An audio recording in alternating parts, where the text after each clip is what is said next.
Hello everyone, welcome back to the lecture series. और इस lecture से हम स्टार्ट करने जा रहे हैं यूनिट नंबर 4। यहाँ डिफरेंट एंटीना डिजाइन्स के बारे में हम पढ़ेंगे, उनसे निकलने वाली फील्ड्स के बारे में स्टडी करेंगे। इस लेक्चर में बात करेंगे हम इलेक्ट्रिक डाइपोल की और शॉर्ट डाइपोल के बारे में कुछ स्टडीज करने वाले हैं।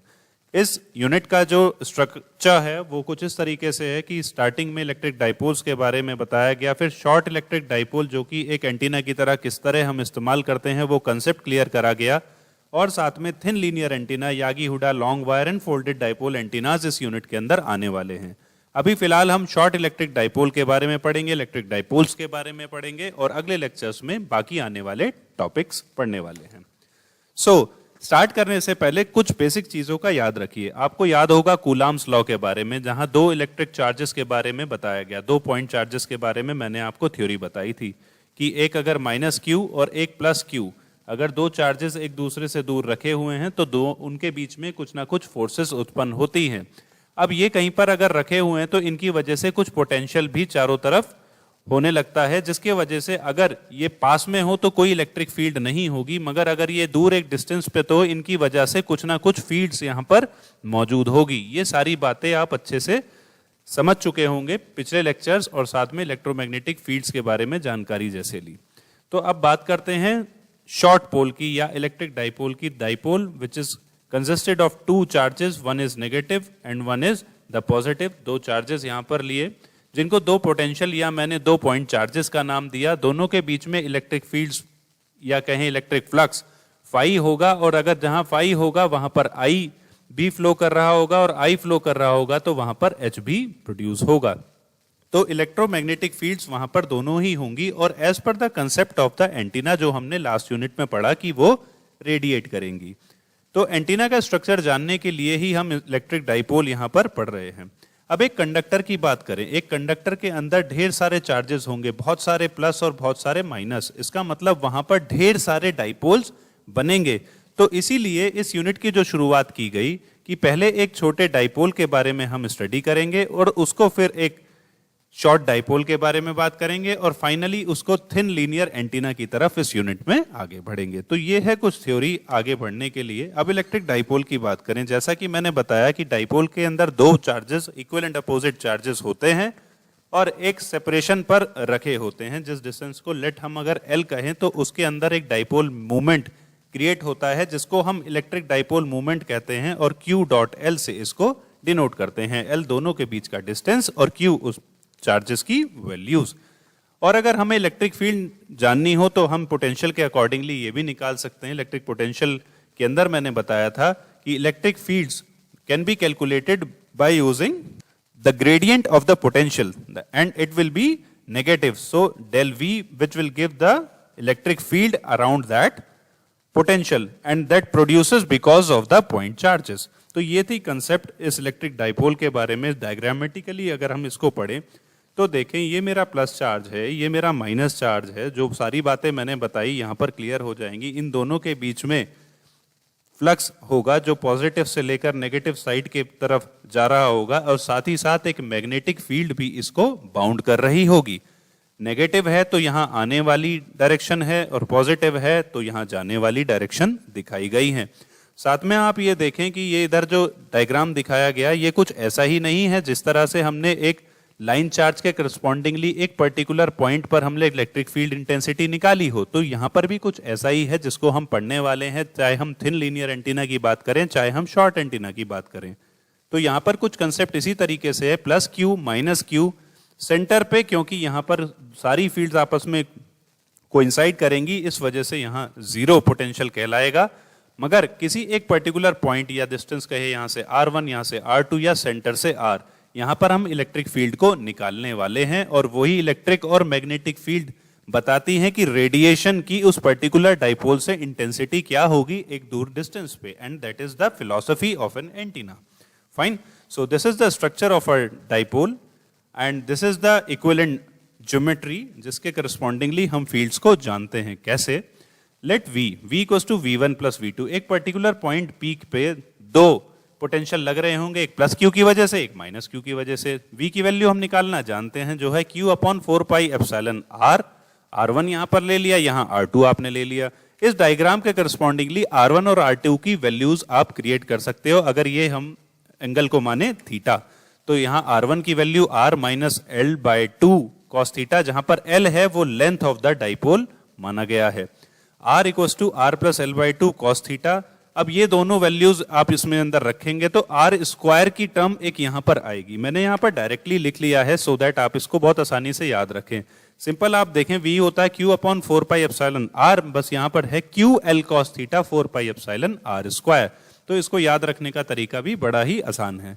अब इस टर्म के अंदर अगर देखें तो कितनी सारी चीजें हैं। देखिए एक तो कांस्टेंट जुड़ा हुआ है, साथ में एक डिस्टेंस फैक्टर है, QL डाइपोल मूवमेंट है और उसके बाद एक एंगल फैक्टर है। इन सारी चीजों को मिलाकर एक डाइपोल की वजह से पोटेंशियल बनता है। अगर फ्री स्पेस की बात करें तो एप्सिलॉन की जगह केवल यहां पर हमने एप्सिलॉन नॉट कर दिया गया है। अब इलेक्ट्रिक फील्ड कैलकुलेट करनी है भाई। अब उसको कैलकुलेट करने के लिए सिंपल ग्रेडियंट को कैलकुलेट कर सकते हो। अब ग्रेडियंट निकालना है, आप पता है ये डेल ऑपरेटर क्या करता है, AR ER A theta E theta, मतलब तीनों ही अलग अलग कोऑर्डिनेट्स के अंदर डिफरेंशिएट करने वाले हैं। तो यही हम अगर करेंगे तो AR del V by del R A theta 1 upon R। अब ये कहां से आ गया, ये आप स्फेरिकल कोऑर्डिनेट सिस्टम से यहां पर आया, आपको याद होगा।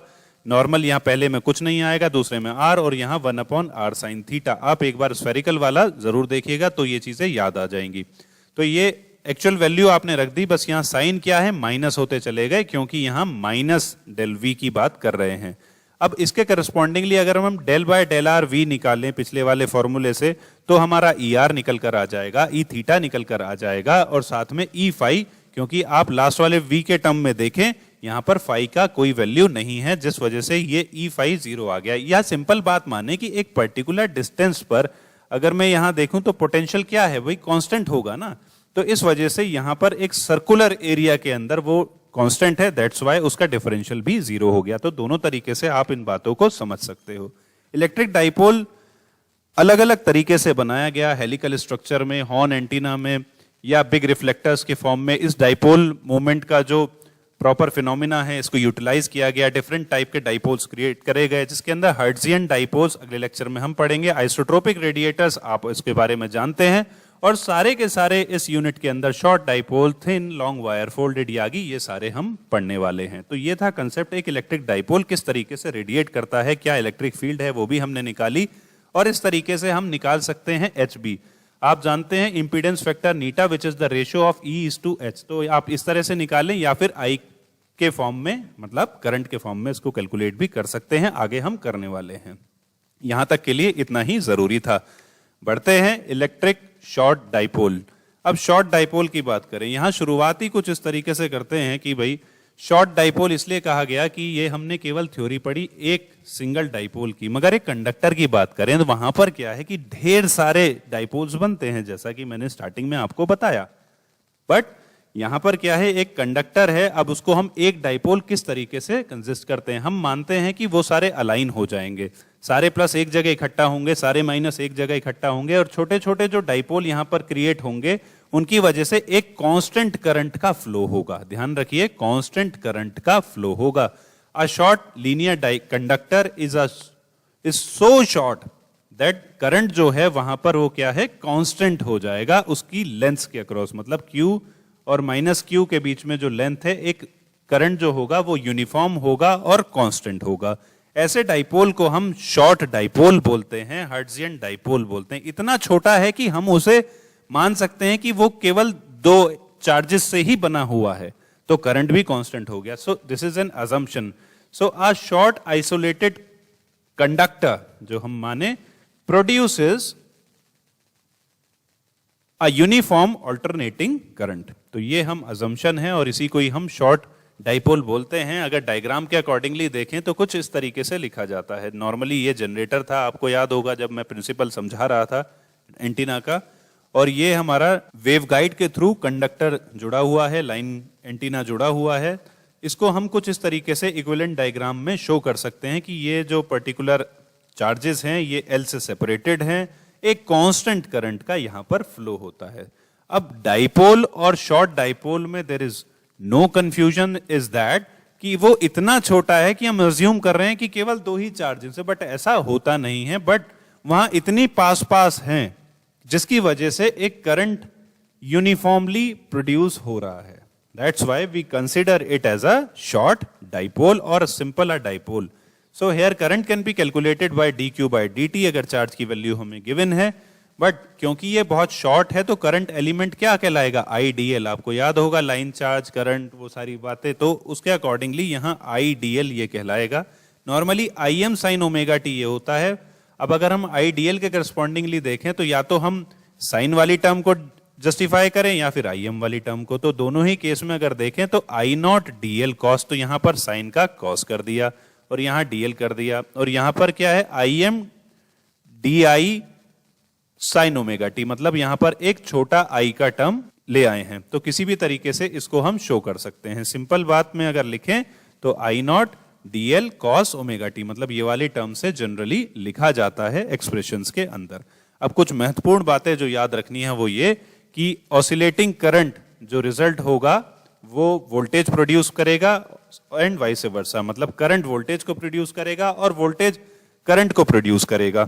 ऐसे इलेक्ट्रिक डाइपोल को हम ऑसिलेटिंग इलेक्ट्रिक डाइपोल्स के नाम से भी जानते हैं और साथ में ऑसिलेटिंग मैग्नेटिक डाइपोल्स के नाम से भी इनको हम जानते हैं.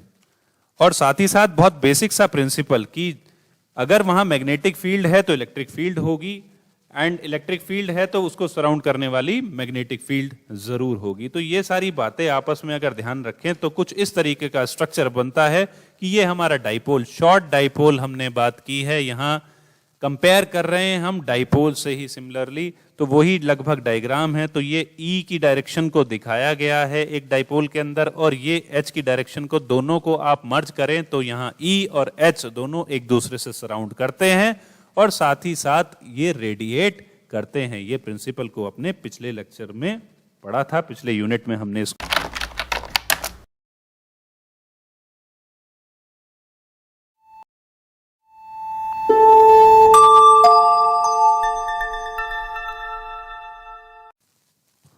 हेलो एवरीवन, तो स्टार्ट करते हैं नेक्स्ट लेक्चर हमारा, जिसके अंदर फील्ड्स ऑफ शॉर्ट डाइपोल और रेडिएशन रेजिस्टेंस में बताने वाला हूं. लास्ट लेक्चर में शॉर्ट डाइपोल की बेसिक कंसेप्ट्स मैंने बताए थे. अब ये दोनों टॉपिक आगे हम कंप्लीट करने वाले हैं. इसको क्लियर और समझने के लिए यूनिट 2 का लेक्चर 8 आप जरूर पढ़ें, जिसके अंदर स्केलर पोटेंशियल और वेक्टर पोटेंशियल इलेक्ट्रिक और मैग्नेटिक दोनों के ही बारे में मैंने बताया था. थोड़ा सा कॉम्प्लिकेटेड होने वाला है, छोटी सी डेरिवेशन है. अगर आप ये टॉपिक कर लेंगे तो वो इजी हो जाएगा. अदरवाइज आप इसको याद रखने का जो तरीका है मैं आपको बताऊंगा, वो आप वैसे कर सकते हैं. तो चलिए स्टार्ट करते हैं ये दोनों टॉपिक. तो याद दिला दूं, पिछले लेक्चर में हमने यहाँ पर खत्म किया था जहाँ पर मैंने बताया था शॉर्ट डाइपोल्स के बारे में, किस तरह से मैग्नेटिक फील्ड और इलेक्ट्रिक फील्ड दोनों ही वहाँ पर होती हैं एक शॉर्ट डाइपोल के अंदर, और किस तरह से एक छोटे छोटे डाइपोल्स को हमने माना था कि वो एक कांस्टेंट करंट फ्लो करते हैं जब हम शॉर्ट डाइपोल कंसिडर करते हैं.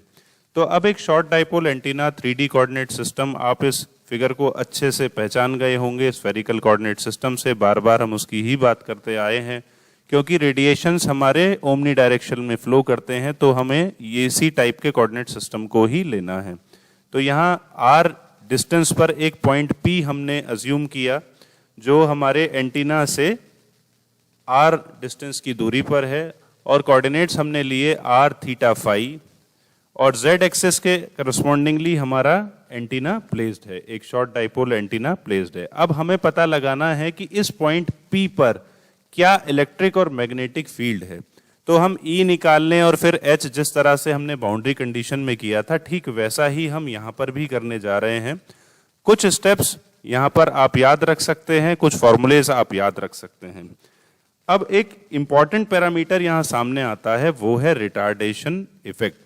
अब ये रिटार्डेशन इफेक्ट है क्या? एक्चुअली जब भी यहाँ करंट का फ्लो होएगा इस एंटीना के अंदर, तो जरूरी नहीं है इसके इफेक्ट की वजह से तुरंत दूसरे पॉइंट पर इसका इफेक्ट हो, तो वो कुछ देर बाद होएगा, और इस वजह से इस इफेक्ट को हम रिटार्डेशन इफेक्ट बोलते हैं, और इसकी वजह से जो करंट प्रोड्यूस हुआ उसको हम रिटार्डिंग करंट बोलते हैं. नॉर्मली हम I को लिखते हैं हमेशा I equals to Im e की power minus j omega t. तो ये नॉर्मल करंट इक्वेशन हम लिखते हैं, मगर यहाँ रिटार्डिंग इफेक्ट भी साथ में है, तो यहाँ minus R by C term को जोड़ा गया है. ये बताती है कि कितने रेशो से हमारा जो करंट है वो रिटार्ड होगा या कितनी देर बाद वहां पर प्रोड्यूस होगा। So this is as per the Lorentz equation. सारे टर्म्स एंड कंडीशंस यहाँ पर लिखी हुई हैं, सारी वैल्यूज। तो ये वैल्यू हमें चाहिए क्योंकि हम जब भी एच की बात करेंगे तो आई चाहिए होगा, तो आई हमने यहाँ पर कैलकुलेट करके रख लिया। स्टार्ट करते हैं ई कैलकुलेट करना। ई के बारे में आप जानते हैं, E is equal to gradient of V. ये आप अच्छे से पढ़ते आए हैं, वही चीज यहां पर ली है, बट यहां पर एक पॉइंट पी है जो एक पर्टिकुलर पोटेंशियल पर है।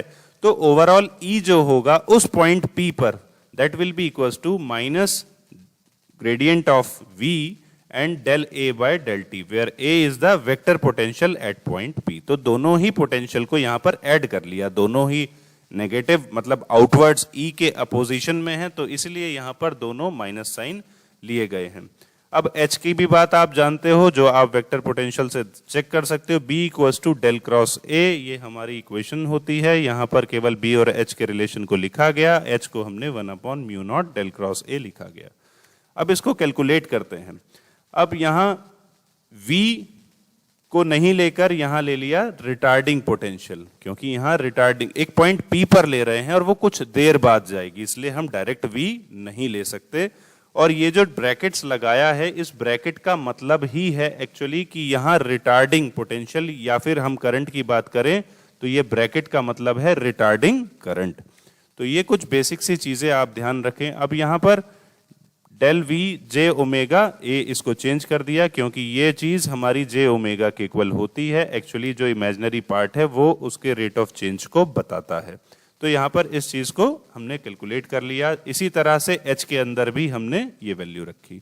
अब हमें V चाहिए और हमें A चाहिए, तो V हमने कैलकुलेट करा। वेक्टर पोटेंशियल हम जानते हैं 1/4 pi epsilon not Q by R, और यहाँ पर Q क्या है एक्चुअली रो V dV, volume charge density यहाँ पर अगर हमें गिवन है। अब इसको भी हम चेंज कर लेंगे कि एक समय पर वो रो m होगा और उसके अंदर रिटार्डेशन इफेक्ट, तो यहाँ पर भी यही फॉर्मूला आ जाएगा रो m और e की पावर j ओमेगा वाला। तो ये कंस्टेंट हमने यहां भी रख लिया। ठीक इसी तरह a जो हमारा होगा वो हमें i के फॉर्म में निकालें, तो μ0/4 पाई एक पोटेंशियल निकालें j dv बाय r, जिसके अंदर j भी हमारा jm, उसके अंदर भी रिटार्डेशन वाला इफेक्ट को हमने जोड़ लिया। चलिए कैलकुलेट करते हैं डेल v, जिसका फॉर्मूला हम जानते हैं स्फेरिकल कोऑर्डिनेट सिस्टम के करस्पॉन्डिंगली। तो ये सारी चीजें क्लियर हैं आपको। इसके करस्पॉन्डिंगली अगर हम कैलकुलेट करें तो del V by del R निकाल लें, del V by del theta निकाल लें, और इसी तरह आगे निकालें तो आप पाएंगे कि ई आर आपका ये निकल कर आ जाएगा, ई थीटा आपका ये इक्वेशन निकल कर आएगी, और ई फाई जो है वो 0। ये बात मैंने पिछले लेक्चर में आपको बताई थी, ये क्यों 0 आई। ई की वैल्यू ये है जिसके करस्पॉन्डिंगली ये सारी चीजें सॉल्व हुई है, जो इक्वेशन सबसे ऊपर मैंने यहाँ पर लिखी है। तो इसके अंदर कोई कंफ्यूजन नहीं होना चाहिए। आगे बढ़ते हैं तो यहाँ पर ए आर और ए थीटा मतलब डाइपोल के एक्सिस के करस्पॉन्डिंगली ये वैल्यूज क्या होंगी, तो उसको भी आप कैलकुलेट कर सकते हो। आपके पास अगर ए जेड निकल कर आ गया है, जो हमने ए कैलकुलेट किया है, तो उसके करस्पॉन्डिंगली ए आर और ए थीटा को भी कैलकुलेट कर सकते हो। सिमिलरली अब इन इक्वेशंस को हम चेंज करें as per the boundary equations, और उसके अंदर आई को लेकर आए, तो यहाँ पर थोड़ी सी कॉम्प्लेक्स है, बट ध्यान रखें एमसीक्यूज के लिए भी कि एच आर और एच थीटा यहाँ पर 0 हो जाते हैं। केवल एच फाई कॉम्पोनेंट यहाँ पर रहता है, जो कि परपेंडिकुलर है, कॉन्जुगेट पार्ट रहता है इलेक्ट्रिक फील्ड के। अब ये फील्ड्स हमारी जो हमने कैलकुलेट की हैं, इन फील्ड्स को हम दो अलग अलग ग्रुप के अंदर डिवाइड किया, जिनको हमने कहा फार फील्ड और नियर फील्ड। फार फील्ड वो फील्ड होती हैं जो आर की वैल्यू जहां बहुत ज्यादा होती है लेमडा से, और नियर फील्ड वो होती हैं जहां आर की वैल्यू बहुत कम होती है लेमडा से। ओके, सो हम एक चीज और जानते हैं, इंट्रिंसिक इम्पीडेंस, जिसे कहते हैं eta naught, which is equal to H theta by H phi. कई जगह पर इसको पढ़ चुके हैं, जिसकी वैल्यू 120 पाई निकल कर आती है। तो ये काफी इंपॉर्टेंट फॉर्मूला है, आपको याद रखने के लिए काफी बार काम आएगा। फार फील्ड के केस में जो इंपॉर्टेंट बात याद रखने की है कि यहाँ फील्ड 1/r के करस्पॉन्डिंगली वेरी करती है, मतलब इनवर्सली प्रोपोर्शनल टू आर होती है। जैसे जैसे आप आर बढ़ता जाएगा, फील्ड्स की स्ट्रेंथ जो है वो कम होती जाएगी, और वो भी 1/r के correspondingly. Okay, but near field के केस के अंदर E चेंज होती है 1/r³ और H चेंज होता है 1/r², और ये फॉर्मूला मेरा बरकरार वहां पर भी रहता है। अब इसको अगर हम चेंज कर लें और दूसरे फॉर्मूले के टर्म में ले आए तो यहाँ पर η0/μ0, η0 की आप वैल्यू रख सकते हैं, ये सारी वैल्यूज यही निकल कर आ जाएगी। तो इस इक्वेशन को भी आप याद रख सकते हो कि η0/μ0 डेल क्रॉस A भी इसका आंसर हो सकता है, या इस फॉर्मूले को भी आप न्यूमेरिकल्स में इस्तेमाल कर सकते हो। बढ़ते हैं रेडिएशन रेजिस्टेंस की तरफ। अब यहाँ एंटीना रेडिएशन रेजिस्टेंस मैं आपको बता दूं, मैंने आप समझाया था जब इम्पीडेंस के बारे में प्रॉपर्टीज जब एंटीना की पढ़ा रहा था। रेजिस्टेंस यहाँ वो रेजिस्टेंस नहीं जो सर्किटरी का है, यहाँ रेडिएशन को जो resistance because of the atmosphere, तो यहाँ पर भी कुछ लोड उसको मिलने वाला है, तो उस पर्टिकुलर लोड को ही हम कैलकुलेट करने जा रहे हैं। कैलकुलेट करने के लिए हम स्टार्ट करते हैं पावर से। पावर हम जानते हैं रेडिएटेड P एवरेज, जो भी पावर है ds के करस्पॉन्डिंगली, मतलब एक सर्कल के करस्पॉन्डिंगली निकाल लें तो हमारी पावर कैलकुलेट होके आ जाएगी, जहां पॉइंटिंग वेक्टर के थ्रू हम इस पावर को निकाला करते थे। अब ये W जो है वो 1/2 IR, ये आप पढ़ते आए हैं, I²R होता है, और एवरेज निकालें तो 1/2 Im²R। Im क्या है? मैक्सिमम करंट जो वहां पर फ्लो कर रही है, और लेट अस से कि भाई RR क्या है? उसका रेडिएशन रेजिस्टेंस है। तो इसके करस्पॉन्डिंगली RR हमारा कैलकुलेट होकर आ गया 2W/Im²। अभी कहानी यहीं खत्म नहीं होती, अभी शुरू होती है। अब यहाँ P एवरेज फिर से निकालेंगे, जो real part of E cross H होगा, क्योंकि हमें पावर निकालनी है, मैग्नीट्यूड निकालना है, तो उसका रियल पार्ट की बात करेंगे तो E क्रॉस H हम कैलकुलेट करेंगे। फाइनली इसको हम सॉल्व करते आएंगे तो यहाँ H∅ की वैल्यू वो कॉम्प्लेक्स कंजुगेट ऑफ H∅, इसको आप याद रखिएगा जरूर से, क्योंकि हमें इसको परपेंडिकुलर डायरेक्शन में मांगना है। ये डेरिवेशन फुली मैंने नहीं करवाई है कि क्यों हमने इसको लिया है, तो फिलहाल अभी के लिए यहाँ H∅, which is complex conjugate of H∅। We also have, हमें इस बारे में तो कई बार पढ़ते हुए आ रहे हैं, तो ये वैल्यू हम यहाँ रख सकते हैं, जिसके अकॉर्डिंगली PR आपने कैलकुलेट कर लिया। अब ये PR हमारे पास आ गया, और साथ ही साथ ये वैल्यू भी हमारे पास निकल कर आ गई। अब आगे अगर देखें तो W की जो वैल्यू है वो P एवरेज DS या PR, DS रेडिएटेड पावर, यहाँ PR को लिया, PR की वैल्यू पीछे वाली स्लाइड से हमने यहाँ पर रखी और W को सॉल्व करा। अब ये W हमें रखना है RR के अंदर, सो दैट हमें ये ओवरऑल वैल्यू निकल कर आ जाए। वो हमारी ये होती है रेडिएशन रेजिस्टेंस की, बीटा की value 2π/λ, length of the dipole upon 6π। आगे याद रखने के लिए जो हमें रखना है वो इंपॉर्टेंट फॉर्मूला है, R radiation resistance is equal to 20 β² L², या फिर एक और साथ में 790 1/λ होल स्क्वायर। तो लैम्डा की टर्म्स में और लेंथ के टर्म्स में ये दोनों ही फॉर्मूले आप याद रखें, आपके क्वेश्चंस में काम आएंगे। और अगर कोई एंड लोडिंग रेजिस्टेंस नहीं है वहां पर, जहां पर Im एग्जैक्टली उसका हाफ जो I एवरेज के इक्वल आ जाए, ऐसा होता नहीं, आपको पता है कि वो 1/√2 के करस्पॉन्डिंगली आता है एवरेज। अगर एग्जैक्टली हाफ आ जाए, मतलब एंड लोडिंग वहां पर नहीं की गई है, तो उस केस में हमारा फॉर्मूला 790 की जगह ये 197 यहां हो जाता है।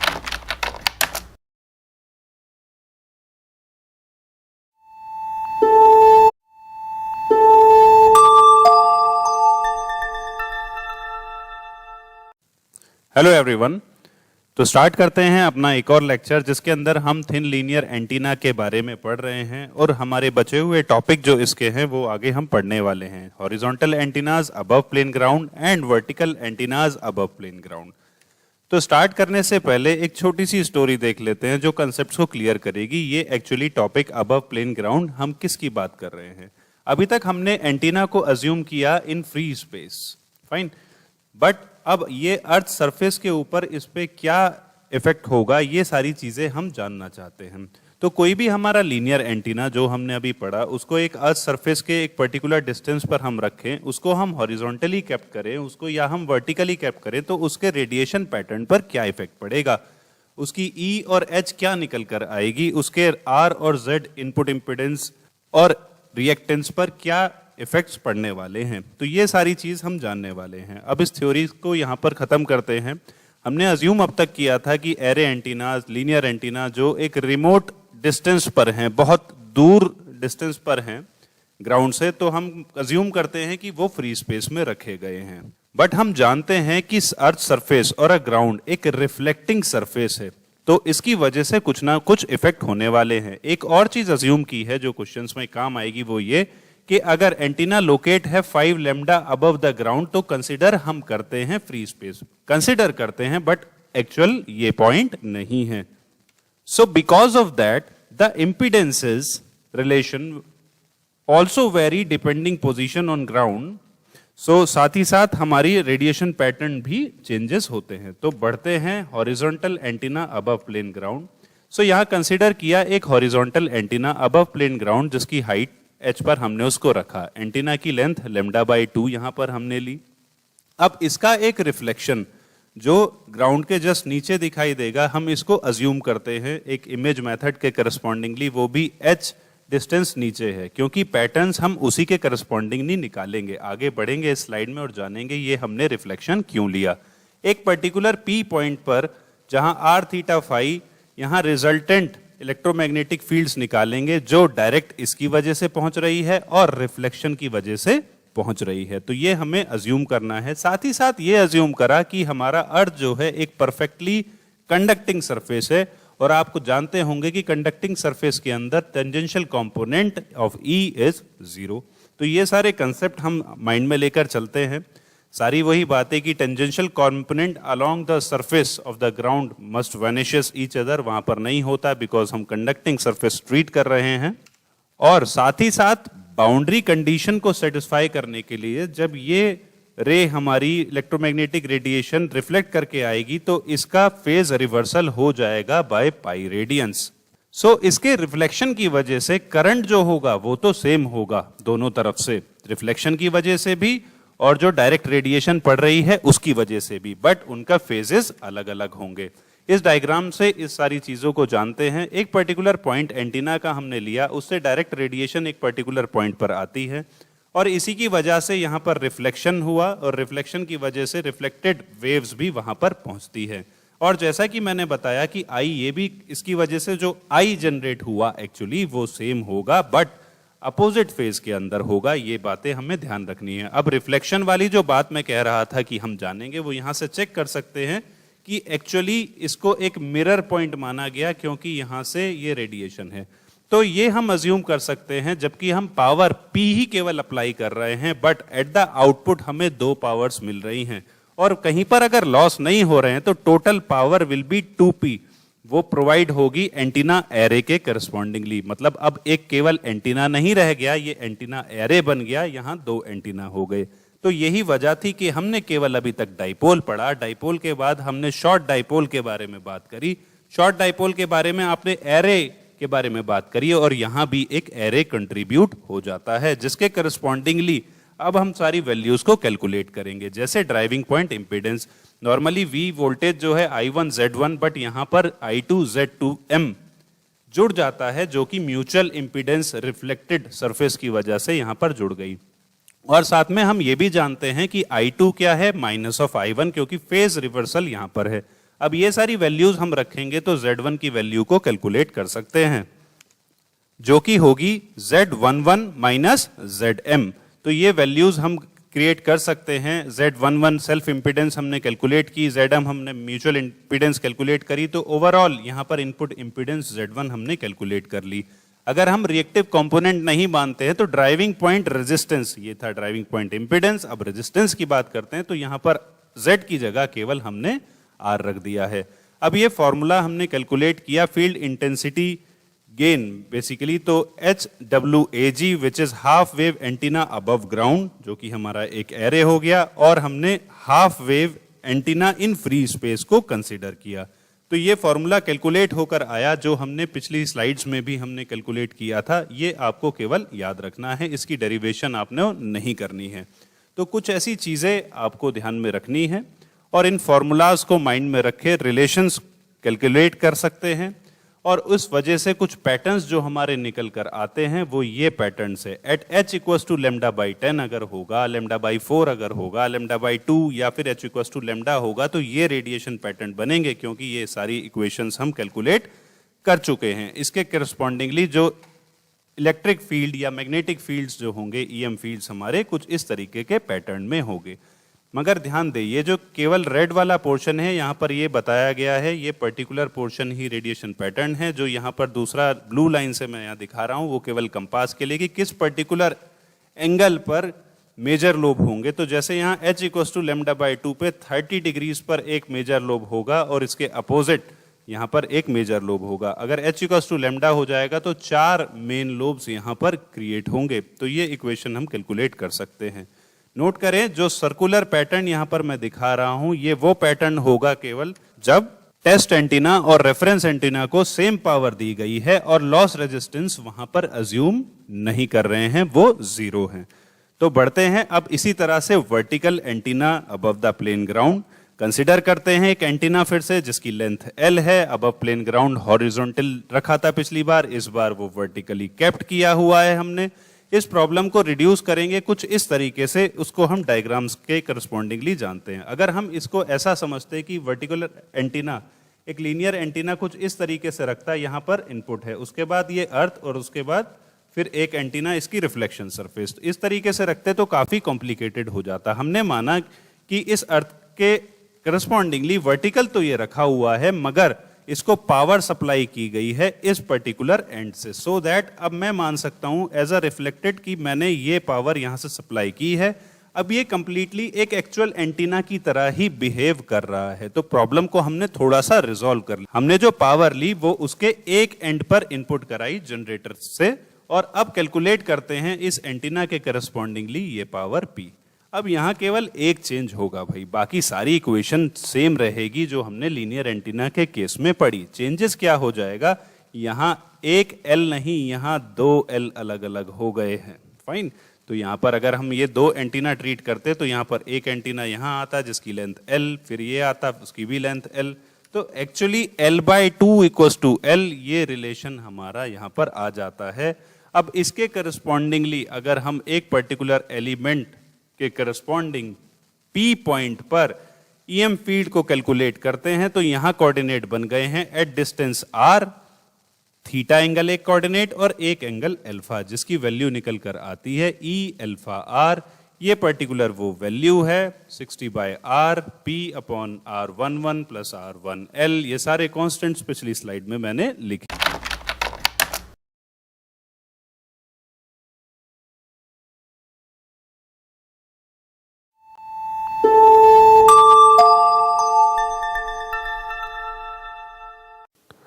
हाय एवरीवन, तो स्टार्ट करते हैं थिन लीनियर एंटीना का नेक्स्ट पार्ट, जिसके अंदर array of 2 driven lambda by 2 elements, या फिर मैं कहूं एंटीना। तो ये दोनों ही बातें एक ही हैं, so don't make any confusions in this thing. यहाँ पर 2 अलग अलग केसेस आते हैं जिसको हम बोलते हैं ब्रॉड साइड केस और एंड फायर केस। इसके अंदर फील्ड पैटर्न्स हमें पढ़ना है, ड्राइविंग पॉइंट इंपिडेंस हमें पढ़ना है और गेन पढ़ना है। तीनों के लिए अलग अलग हमें इक्वेशंस को ड्राइव करना है, और ऐसा ही एंड फायर के साथ। और साथ ही साथ यहाँ पर 2 केसेस आएंगे हॉरिजॉन्टल और वर्टिकल पैटर्न्स। ये क्या हैं ये भी हम डिस्कस करेंगे। थोड़ी इक्वेशंस को याद रखने में प्रॉब्लम हो सकती है, कहीं कहीं मैं शॉर्टकट लेकर आया हूँ सो दैट आप डेरिवेशंस को इजीली ले सकें, लिख सकें, अगर रिटन पेपर है और एमसीक्यूज के लिए आप उसको याद रख सकें। अब एरेज की बात करें, यहाँ अज्यूम किया गया कि 2 हमारे एंटीना हैं जिनकी लेंथ लेमडा बाई 2 है, क्योंकि हम लेमडा बाई 2 एलिमेंट्स की बात करते हैं।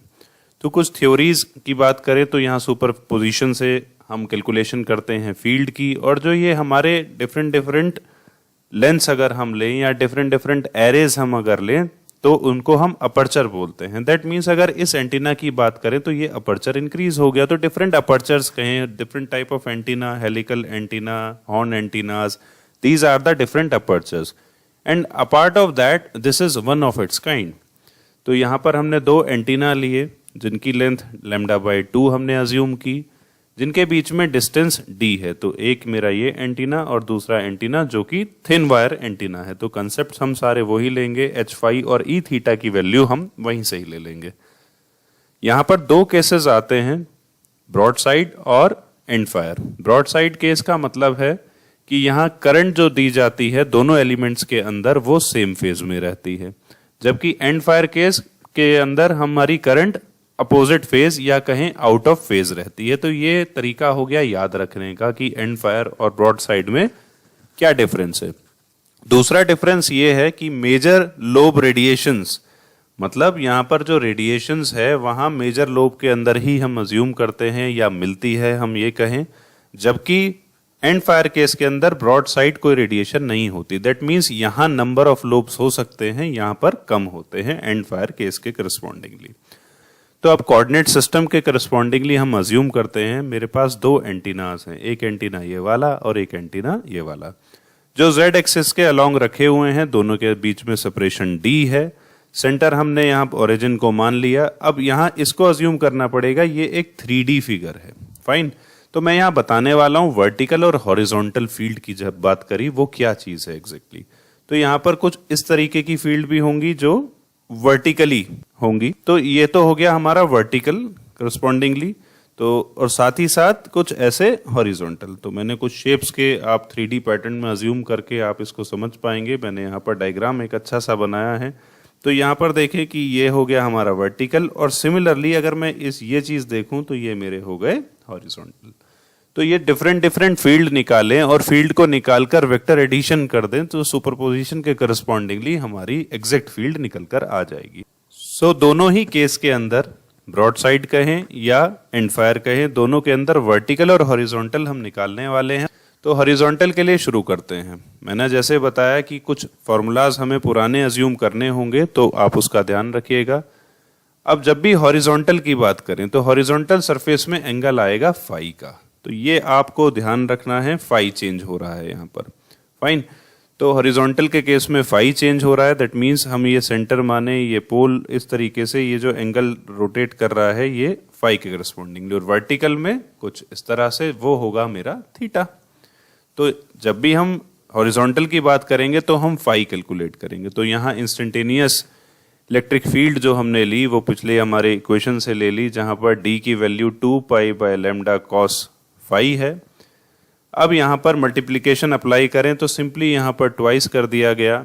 जो इंस्टेंटेनियस वैल्यू आएगी वो 2ei आएगी, और उसके करस्पॉन्डिंगली बस यहाँ पर 2 से मल्टीप्लिकेशन कर दी।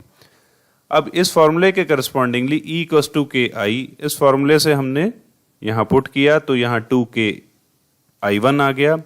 इसको हम बोलते हैं horizontal plane pattern of absolute field.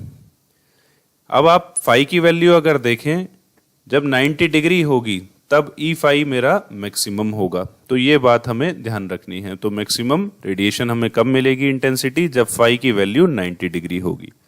Similarly vertical की बात करें तो हम ई थीटा को कैलकुलेट करेंगे, जिसकी वैल्यू ये निकल कर आएगी। अब दो फॉर्मूले हमारे निकल कर आए हैं जो याद रखने होंगे, E phi this one and E theta this one. इसको हम बोलते हैं absolute field pattern in vertical plane. अब इन दोनों की अगर ध्यान से देखें तो कुछ वो ये बात बता रहे हैं कि ये एंटीना हमारा कुछ स्क्रीन के करस्पॉन्डिंगली आप इस तरह रखा हुआ है, और ये दो एंटीना का व्यू हम सामने की तरफ से देख रहे हैं। तो वर्टिकली ये रेडिएशन हो गया और हॉरिजॉन्टली सेंटर से। तो यहाँ हम ये भी देख सकते हैं कि जो मैंने बताया मैक्सिमम रेडिएशन कब आती है, जब फाई की वैल्यू 90 डिग्री। तो उसके करस्पॉन्डिंगली भी ये हम अज्यूम कर सकते हैं। ये मेरे दो एलिमेंट है। तो कुल मिलाकर दोनों रेडिएशन पैटर्न एक पर्टिकुलर सेंटर से चारों तरफ इजेक्ट होंगे। कुछ इस तरीके का पैटर्न मुझे मिलेगा। फर्दर ड्राइविंग पॉइंट इंपीडेंस को अगर कैलकुलेट करें, पहले जाने ड्राइविंग पॉइंट इंपीडेंस क्या होता है। सिंपल इनपुट इंपीडेंस, मतलब वहां पर इंपीडेंस जिस जगह पर ट्रांसमिशन लाइन को आरएफ पावर से कनेक्ट किया जाता है, इसको हम इनपुट इंपीडेंस भी बोलते हैं, feed point impedance, driving impedance, तो डिफरेंट नाम से इसको बुलाया जाता है। तो फॉर्मूला आप डायरेक्ट याद रख सकते हैं, जिसमें Z1 निकल कर आती है 73 + j43, और कुछ एजम्पशन के लिए Z1 इक्वल्स टू Z2 मतलब दोनों की इम्पीडेंस बराबर, दोनों की म्यूचुअल इम्पीडेंस भी बराबर हमने अज्यूम की है।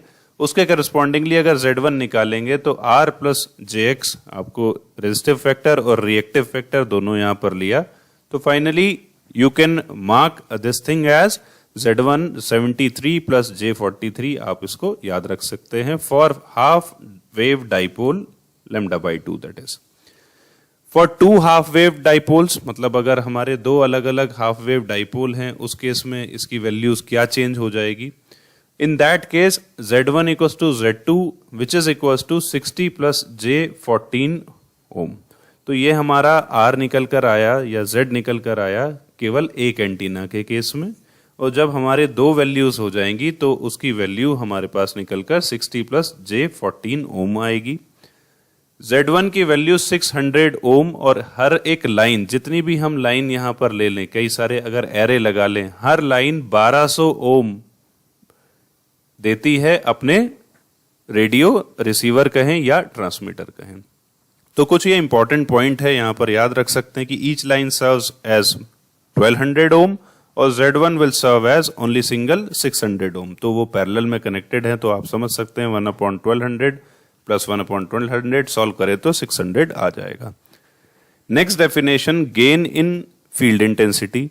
अब गेन की वैल्यूज हम कई बार डिफाइन कर चुके हैं, तो यहां दोबारा से देखें कि गेन यहां पर डिफाइन किया गया है the ratio of field intensity from the array to the field intensity from the reference antenna. तो इस तरीके से गेन को यहां डिफाइन किया गया है, सेम हम पहले भी कर चुके हैं, बट यहां पर दोनों को पावर जो सप्लाई करी गई है वो सेम है। तो इस गेन की डेफिनेशंस आप याद रख सकते हैं, ये पुरानी वाली ही है। अब इस गेन को निकालने का थोड़ा सा सिंबॉलिकली तरीका अलग है। रेफरेंस एंटीना लिया हमने एक हाफ वेव, और अभी फिलहाल एक पर्टिकुलर एंटीना ए के करस्पॉन्डिंगली हम मेजर कर रहे हैं।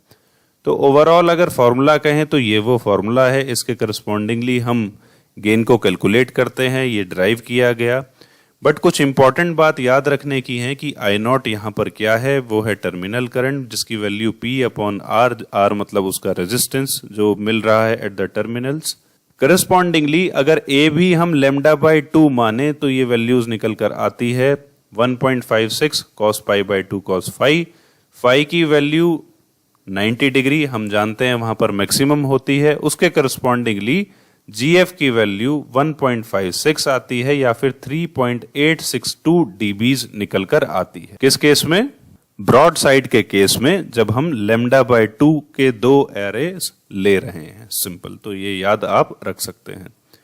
फर्दर वर्टिकल भी इसको कैलकुलेट कर सकते हैं जिसकी वैल्यू निकल कर आती है 1.56 और 3.86।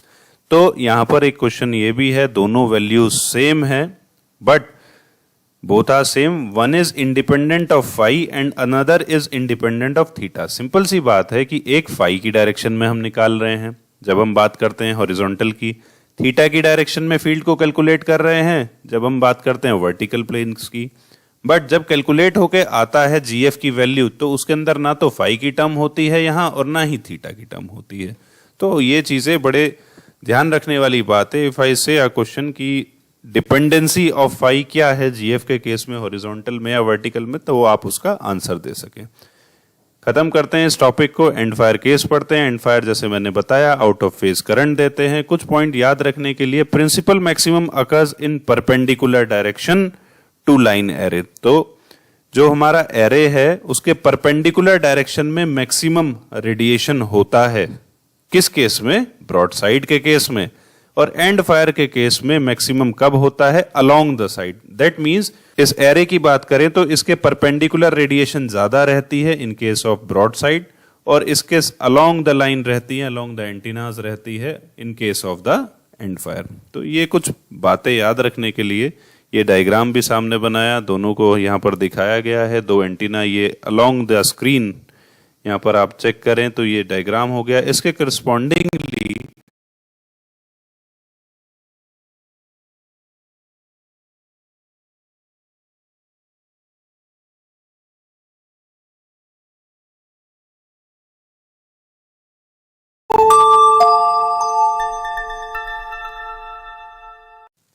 Hello everyone. तो स्टार्ट करते हैं अपना एक और लेक्चर जिसके अंदर हम थिन लीनियर एंटीना के बारे में पढ़ रहे हैं और हमारे बचे हुए टॉपिक जो इसके हैं वो आगे हम पढ़ने वाले हैं। Horizontal antennas above plane ground and vertical antennas above plane ground. तो स्टार्ट करने से पहले एक छोटी सी स्टोरी देख लेते हैं जो कंसेप्ट्स को क्लियर करेगी। ये actually topic above plane ground, हम किसकी बात कर रहे हैं। अभी तक हमने एंटीना को अज्यूम किया in free space, fine, but अब ये अर्थ सरफेस के ऊपर इस पे क्या इफेक्ट हो वैल्यू।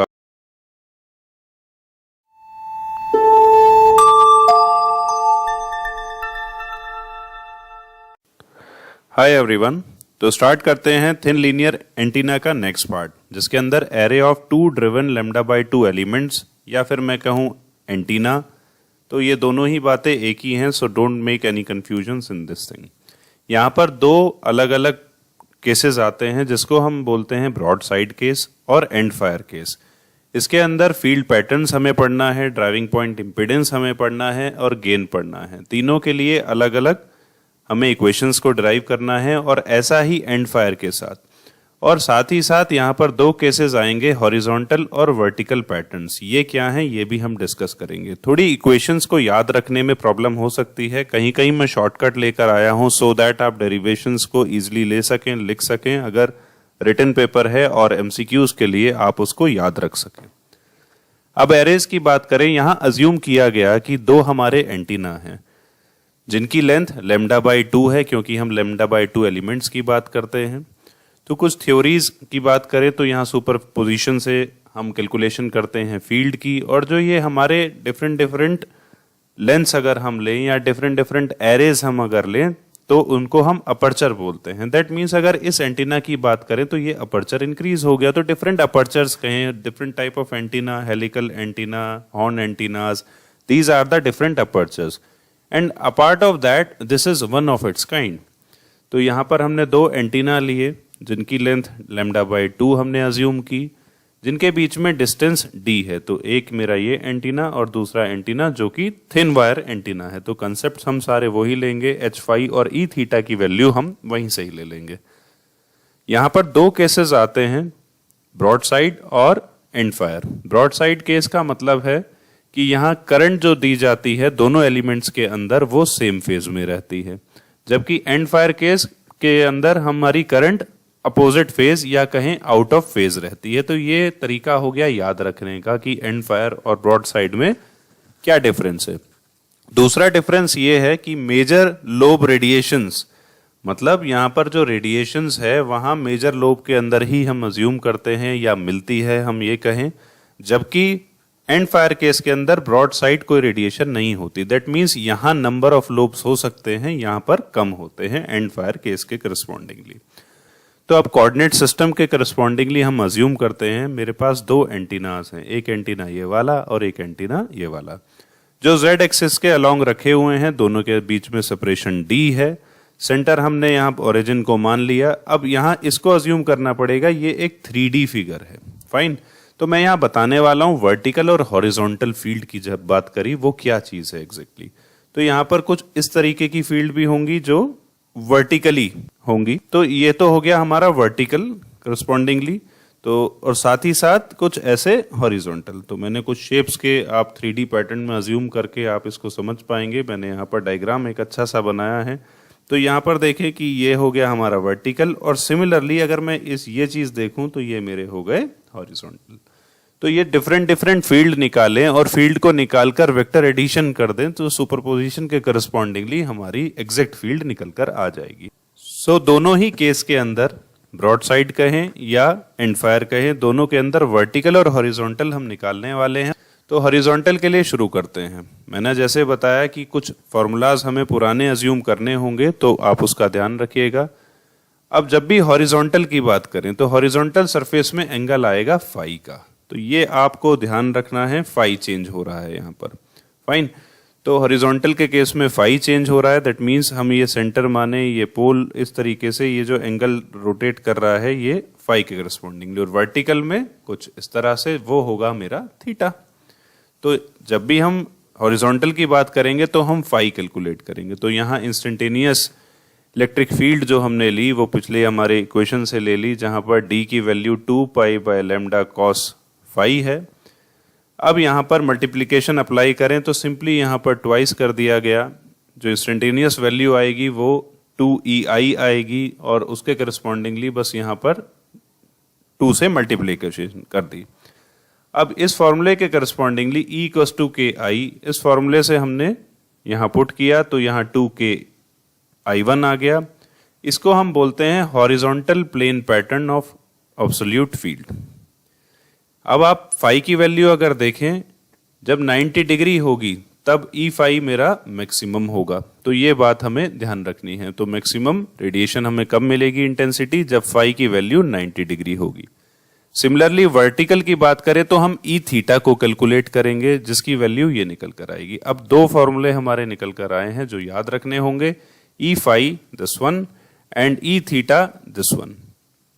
इसको हम बोलते हैं absolute field pattern in vertical plane. अब इन दोनों की अगर ध्यान से देखें तो कुछ वो ये बात बता रहे हैं कि ये एंटीना हमारा कुछ स्क्रीन के करस्पॉन्डिंगली आप इस तरह रखा हुआ है और ये दो एंटीना का व्यू हम सामने की तरफ से देख रहे हैं। तो वर्टिकली ये रेडिएशन हो गया और हॉरिजॉन्टली सेंटर से। तो यहाँ हम ये भी देख सकते हैं कि जो मैंने बताया मैक्सिमम रेडिएशन कब आती है, जब फाई की वैल्यू 90 डिग्री, तो उसके करस्पॉन्डिंगली भी ये हम अज्यूम कर सकते हैं। ये मेरे दो एलिमेंट है। तो कुल मिलाकर दोनों रेडिएशन पैटर्न एक पर्टिकुलर सेंटर से चारों तरफ इजेक्ट होंगे। कुछ इस तरीके का पैटर्न मुझे मिलेगा। फर्दर ड्राइविंग पॉइंट इंपीडेंस को अगर कैलकुलेट करें, पहले जाने ड्राइविंग पॉइंट इंपीडेंस क्या होता है। सिंपल इनपुट इंपीडेंस, मतलब वहां पर इंपीडेंस जिस जगह पर ट्रांसमिशन लाइन को आरएफ पावर से कनेक्ट किया जाता है, इसको हम इनपुट इंपीडेंस भी बोलते हैं, feed point impedance, driving impedance, तो डिफरेंट नाम से इसको बुलाया जाता है। तो फॉर्मूला आप डायरेक्ट याद रख सकते हैं, जिसमें Z1 निकल कर आती है 73 प्लस J43, और कुछ एजम्पशन के लिए Z1 इक्वल्स टू Z2, मतलब दोनों की इंपीडेंस बराबर, दोनों की म्यूचुअल इंपीडेंस भी बराबर हमने अज्यूम की है। उसके करस्पॉन्डिंगली अगर Z1 निकालेंगे तो R प्लस JX, आपको रेजिस्टिव फैक्टर और रिएक्टिव फैक्टर दोनों यहां पर लिया, तो finally you can mark this thing as Z1 73 plus J43। आप इसको याद रख सकते हैं for half wave dipole lambda by 2, that is for 2 half wave dipoles, मतलब अगर हमारे दो अलग अलग हाफ वेव डाइपोल हैं उस केस में इसकी वैल्यूज क्या चेंज हो जाएगी। In that case, Z1 equals to Z2, which is equals to 60 plus J14 ohm. तो ये हमारा R निकल कर आया या Z निकल कर आया केवल एक एंटीना के केस में, और जब हमारे दो वैल्यूज हो जाएंगी तो उसकी वैल्यू हमारे पास निकल कर 60 प्लस J14 ओम आएगी। Z1 की वैल्यू 600 ओम, और हर एक लाइन, जितनी भी हम लाइन यहाँ पर ले लें, कई सारे अगर एरे लगा लें, हर लाइन 1200 ओम देती है अपने रेडियो रिसीवर कहें या ट्रांसमीटर कहें। तो कुछ ये इंपॉर्टेंट पॉइंट है यहाँ पर याद रख सकते हैं कि each line serves as 1200 ohm और Z1 will serve as only single 600 ohm. तो वो पैरेलल में कनेक्टेड है, तो आप समझ सकते हैं 1/1200 प्लस 1/1200 सॉल्व करें तो 600 आ जाएगा। Next definition, gain in field intensity. अब गेन की वैल्यूज हम कई बार डिफाइन कर चुके हैं, तो यहां दोबारा से देखें कि गेन यहां पर डिफाइन किया गया है the ratio of field intensity from the array to the field intensity from the reference antenna. तो इस तरीके से गेन को यहां डिफाइन किया गया है। सेम हम पहले भी कर चुके हैं, बट यहां पर दोनों को पावर जो सप्लाई करी गई है वो सेम है। तो इस गेन की डेफिनेशंस आप याद रख सकते हैं, ये पुरानी वाली ही है। अब इस गेन को निकालने का थोड़ा सा सिंबॉलिकली तरीका अलग है। रेफरेंस एंटीना लिया हमने एक हाफ वेव, और अभी फिलहाल एक पर्टिकुलर एंटीना ए के करस्पॉन्डिंगली हम मेजर कर रहे हैं। तो ओवरऑल अगर फॉर्मूला कहें तो ये वो फॉर्मूला है, इसके करस्पॉन्डिंगली हम गेन को कैलकुलेट करते हैं, ये ड्राइव किया गया। बट कुछ इंपॉर्टेंट बात याद रखने की है कि आई नॉट यहाँ पर क्या है, वो है टर्मिनल करंट, जिसकी वैल्यू P/R, R मतलब उसका रेजिस्टेंस जो मिल रहा है एट द टर्मिनल्स। करस्पॉन्डिंगली अगर A भी हम लैम्डा बाई 2 माने तो ये वैल्यूज निकल कर आती है 1.56 cos pi by 2 cos phi, phi की वैल्यू 90 डिग्री हम जानते हैं वहां पर मैक्सिमम होती है, उसके करस्पॉन्डिंगली जीएफ की वैल्यू 1.56 आती है या फिर 3.862 डीबीज निकलकर आती है। किस केस में? ब्रॉड साइड के केस में, जब हम लैम्डा बाय 2 के दो एरेस ले रहे हैं। सिंपल, तो ये याद आप रख सकते हैं। फर्दर वर्टिकल भी इसको कैलकुलेट कर सकते हैं जिसकी वैल्यू निकलकर आती है 1.56 और 3.86। तो यहां पर एक क्वेश्चन ये भी है, दोनों वैल्यूज सेम है but both are same, one is independent of phi and another is independent of theta. Simple सी बात है कि एक फाई की डायरेक्शन में हम निकाल रहे हैं जब हम बात करते हैं हॉरिजॉन्टल की, थीटा की डायरेक्शन में फील्ड को कैलकुलेट कर रहे हैं जब हम बात करते हैं वर्टिकल प्लेन्स की। बट जब कैलकुलेट होके आता है जीएफ की वैल्यू, तो उसके अंदर ना तो फाई की टर्म होती है यहां और ना ही थीटा की टर्म होती है। तो ये चीजें बड़े ध्यान रखने वाली बात है। इफ आई से अ क्वेश्चन की डिपेंडेंसी ऑफ फाई क्या है जीएफ के केस में, हॉरिजॉन्टल में या वर्टिकल में, तो वो आप उसका आंसर दे सकें। खत्म करते हैं इस टॉपिक को, एंड फायर केस पढ़ते हैं। एंड फायर जैसे मैंने बताया आउट ऑफ फेज करंट देते हैं। कुछ पॉइंट याद रखने के लिए, principal maximum occurs in perpendicular direction to line array. तो जो हमारा एरे है उसके परपेंडिकुलर डायरेक्शन में मैक्सिमम रेडिएशन होता है। किस केस में? ब्रॉड साइड के केस में। और एंड फायर के केस में मैक्सिमम कब होता है? Along the side. That means इस एरे की बात करें तो इसके परपेंडिकुलर रेडिएशन ज्यादा रहती है in case of broadside, और इसके अलोंग द लाइन रहती है, अलोंग द एंटीनाज रहती है in case of the end fire. तो ये कुछ बातें याद रखने के लिए ये डायग्राम भी सामने बनाया, दोनों को यहाँ पर दिखाया गया है। दो एंटीना ये अलोंग द स्क्रीन, यहाँ पर आप चेक करें तो ये डायग्राम हो गया। इसके करस्पॉन्डिंगली, इन एलिमेंट्स के करस्पॉन्डिंगली ई फाई की वैल्यू आप कैलकुलेट पुराने तरीके से कर सकते हो, जिसकी value 2ki1 sine beta d cos phi by 2। ये बीटा की वैल्यू सारी हमारी पुरानी हो चुकी है। ड्राइविंग पॉइंट इंपेडेंस Z1 अगर एक के लिए निकालें तो 86 प्लस J72, म्यूचुअल इंपीडेंस अगर निकालें तो -13 plus J29 for different dipoles के केस में निकल कर आती है। तो ये हमारी हो गई म्यूचुअल वाली वैल्यूज, जैसे हमने लास्ट टाइम अभी अलग अलग निकाला था। और यहाँ पर gain in field intensity calculate करने के लिए सेम फॉर्मूला को इस्तेमाल किया, हाफ वेव और ए, तो वैसे ही शो किया गया A बाय हाफ वेव।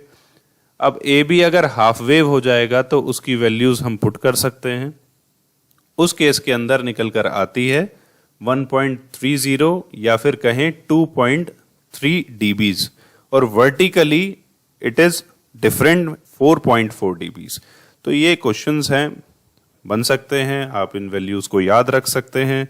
और ये कुछ चीजें तो जरूर याद रखनी चाहिए कि किस केस में, लैम्डा बाय 2 के केस में आप एक नोट का बनाएं, नोटबुक पे ये सारी वैल्यूज लिखें सो दैट आपके ये याद रहें for the future in case of GATE examination.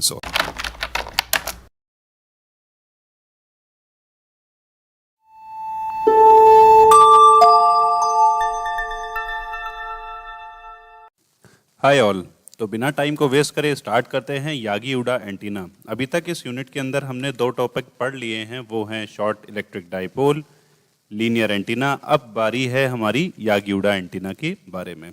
तो ये एंटीना अक्सर पुराने ज़माने में लगा करता था और ये एंटीना शायद आपने देखा भी हो, तो इसके बारे में ही हम पढ़ने वाले हैं। और यही यागी उडा एंटीना है जो दो साइंटिस्ट, एक यागी और एक उडा, उनके टाइटल नेम्स पर रखा गया था।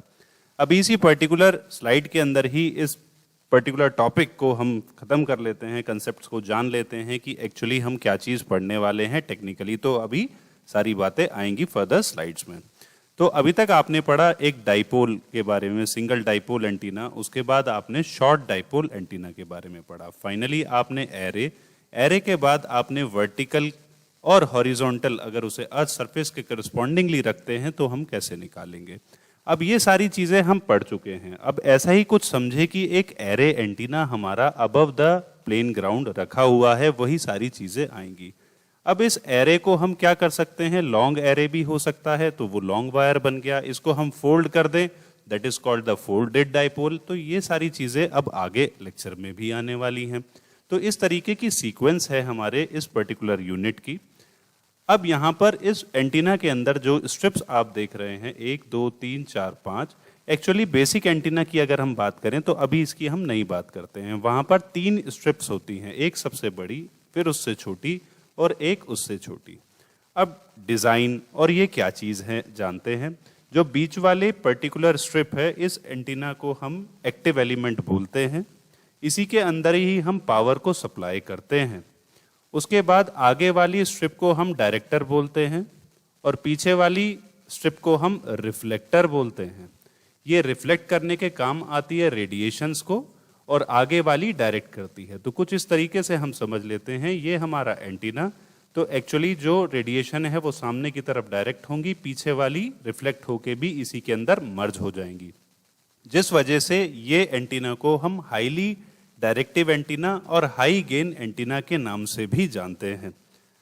अब डिज़ाइन करने की जब हम बात करें तो ये पर्टिकुलर लेंथ क्या होगी, जिसके करस्पॉन्डिंगली हम λ/2, λ/4, मतलब जो मिड वाली स्ट्रिप है इसकी लेंथ क्या होगी, इसके करस्पॉन्डिंगली आगे जो डायरेक्टर है उसकी लेंथ कितनी होगी, पीछे वाले रिफ्लेक्टर की लेंथ कितनी होगी, दोनों के बीच में डिस्टेंस कितना होगा, किस पर्टिकुलर ऑपरेटिंग फ्रीक्वेंसी पर ये क्या क्या वैल्यूज आएंगी, तो ये हम डिजाइन पैरामीटर्स में पढ़ने वाले हैं। तो शुरुआत करते हैं यागी उडा एंटीना इस बेसिक कंसेप्ट्स के साथ।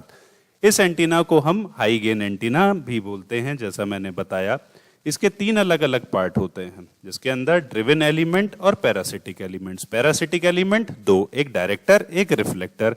ड्रिवन एलिमेंट के अंदर पावर सप्लाई की जाती है, इसी को हम एक्टिव एलिमेंट भी बोलते हैं।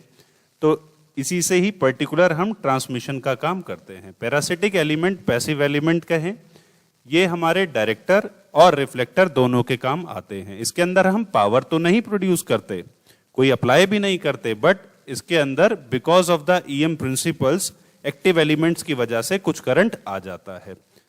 सो वी कैन से दैट कि ड्राइविंग एलिमेंट क्या है, वो रेजोनेंट हाफ वेव डाइपोल हमने मान के चला, और जो 2 पैरासिटिक एलिमेंट है वो हमारी मेटेलिक रॉड है। ये हमारा एक्टिव एलिमेंट, ये हमारे पैसिव एलिमेंट्स। तो ये स्ट्रक्चर आ गया। अब यहाँ पर ही देखें जो हमने अभी पढ़ा, मैंने स्टार्टिंग में आपको बताया कि ये पर्टिकुलर हमारा रिफ्लेक्टर पार्ट हो गया, ये एंटीना वाला पार्ट हो गया, और ये हमारा डायरेक्टर। आप देखें यहाँ पर कि 0.55 लैम्डा, 0.5, और ये उससे कम 0.45 लैम्डा। तो ये डिजायर्ड बीम को एक डायरेक्शन में भेजता है और ये पीछे से रिफ्लेक्ट करता है। आर यहाँ पर रिफ्लेक्टर मैंने कहा और डी यहाँ पर डायरेक्टर, तो ये आर हो गया, ये हमारा डी हो गया, और फीड लाइन हमारी मिड के अंदर हो गई। कई सारे और भी हम रिफ्लेक्टर्स और डायरेक्टर्स रख सकते हैं। ये एक basic 3 element Yagi Uda antenna के बारे में हम पढ़ रहे हैं। जैसा कि मैंने बताया था कि पैरासिटिक एलिमेंट को हम पावर तो नहीं देते सोर्स से, बट उसके अंदर कुछ ना कुछ करंट और एक रिएक्टेंस वैल्यू डेवलप हो जाती है because of the active element. Usually ये स्पेसिंग जो है दोनों के बीच में, मैंने बताया कि स्पेसिंग क्या होगी एक्चुअली इन दोनों स्ट्रिप्स के बीच में, वो 0.10 लैम्डा से लेकर 0.15 लैम्डा हो सकती है इस रेशो में। साथ ही साथ ये लेंथ की अगर करस्पॉन्डिंगली बात करें तो ये लेंथ आर रिफ्लेक्टर की है, वो 5% मोर देन ड्रिवन एलिमेंट, मतलब ड्रिवन एलिमेंट बीच वाला इससे इसकी 5% ज़्यादा, और ये लास्ट वाली इसकी 5% कम। तो ये वैल्यूज़ हम अक्सर लेते हैं एक टिपिकल एंटीना को जब डिज़ाइन करते हैं। तो इन प्रैक्टिस अगर 3 एलिमेंट एंटीना की बात करें और उसकी लेंथ लें सपोज 500/f इन मेगाहर्ट्ज के अंदर हम ले रहे हैं इतने फीट, तो ड्रिवन एलिमेंट की 475/f और एलडी डायरेक्टिव एलिमेंट की 455/f इन मेगाहर्ट्ज फीट हम रखते हैं। ये एक टिपिकल वैल्यूज़ हैं जो हम यागी उडा एंटीना में लेते हैं। इसी को ही मैंने यहाँ पर बनाया है। आप देख सकते हैं डिफरेंट टाइप की मॉडलिंग कर सकते हैं। अलग ये 3 एलिमेंट था, 3 एलिमेंट के साथ आपने फोल्डेड डाइपोल ले लिया, फोल्डेड डाइपोल के बाद फोल्डेड डाइपोल एक पूरा कंटिन्यूस यहाँ पर ले लिया, यहाँ पर ब्रेक्ड है। तो कई तरीके से हम डिफरेंट यागीज को बनाते हैं to increase the efficiency, like in case of directivity, gain and the power. अब इन कैरेक्टरिस्टिक्स को एक बार दोबारा से जान ले। इनको हम बीम एंटीनास के नाम से भी जानते हैं। ये यूनिडायरेक्शनल होते हैं, मॉडरेट डायरेक्टिविटी होती है, बहुत light weight, low cost, simple in design होते हैं। स्पेसिंग मैंने बताया था 0.1 लैम्डा टू 0.15 लैम्डा, 2% लगभग बैंडविड्थ होती है एक पर्टिकुलर रेडिएशन पैटर्न के अंदर।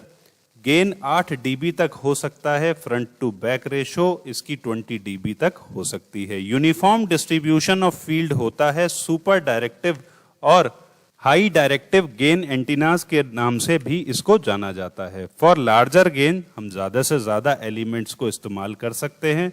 6 एलिमेंट्स के केस में 40 डीबी के आसपास उसका गेन आ जाता है। सफिशिएंट एप्लीकेशंस अगर अब बात करें तो हम पुराने जमाने में इसको टीवी एप्लीकेशंस, रिसीवर और ट्रांसमीटर के लिए इस्तेमाल करते थे। अब चलते हैं डिजाइन करते हैं ये सारी चीजें। तो सबसे पहले हमें लैम्डा चाहिए। लैम्डा की वैल्यू c/f से निकाल सकते हैं। 3 × 10⁻⁸ ये आप जानते हैं मीटर पर सेकंड में स्पीड ऑफ लाइट।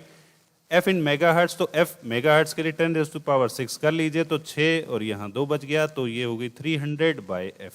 तो इस तरीके से आपने लैम्डा की वैल्यू को कैलकुलेट कर लिया।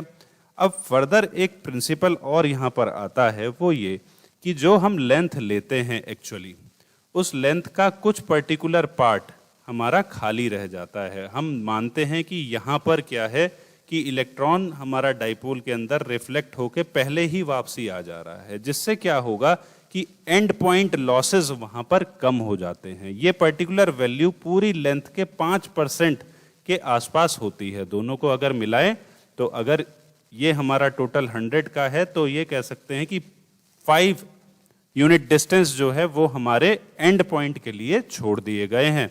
तो इसलिए जो लेंथ एक्चुअल रह जाती है वो 95% रह जाती है।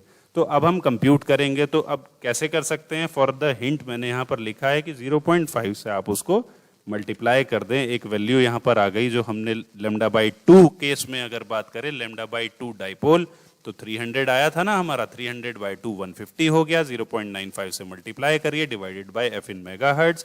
फीट में निकालना है तो आप वैल्यूज को चेंज कर सकते हैं। अब ये जितनी भी वैल्यूज आने वाली हैं भाई, अब इन सबको आपने याद रखना है for the question answers and MCQ based question as well as for GATE questions. Length of the reflector 152/f in metres और इन फीट 498/f। तो एक्चुअली निकली वहीं से ही है। आप ध्यान रख सकते हैं कि 300 निकला था, फिर 150 आया। अब 150 के करस्पॉन्डिंगली एक का 5% ज्यादा और एक का 5% कम, सिंपल। तो LR आपने निकाल लिया। इस तरह से लेंथ ऑफ डायरेक्टर आपने निकाल लिया। अब अगर मल्टीपल डायरेक्टर आपको लगाने हैं तो फिर 5% कम और करते चले जाइएगा, तो LD2 LD3 वो भी कैलकुलेट होके आ जाएगा। स्पेसिंग की बात करें, जो मिनिमम स्पेसिंग हम लेते हैं, जो टिपिकल वैल्यू है वो है 246/f इन मेगाहर्ट्ज इन फीट और 75/f in metre. Spacing between director to director, अगर हम 2 डायरेक्टर या 2 और 3 डायरेक्टर हम लेने जा रहे हैं तो ये स्पेसिंग भी हमारी 38/f इसके करस्पॉन्डिंगली होती है। f हमारी है ऑपरेटिंग फ्रीक्वेंसी, इसको आप याद रखिएगा इन मेगाहर्ट्ज।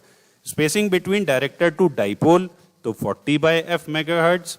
और for delta operated channel the centre frequency, ये काफी पूछा जाता है। डेल्टा ऑपरेटेड एक पर्टिकुलर कम्युनिकेशन चैनल की बात करें तो 178 मेगाहर्ट्ज होती है सेंटर।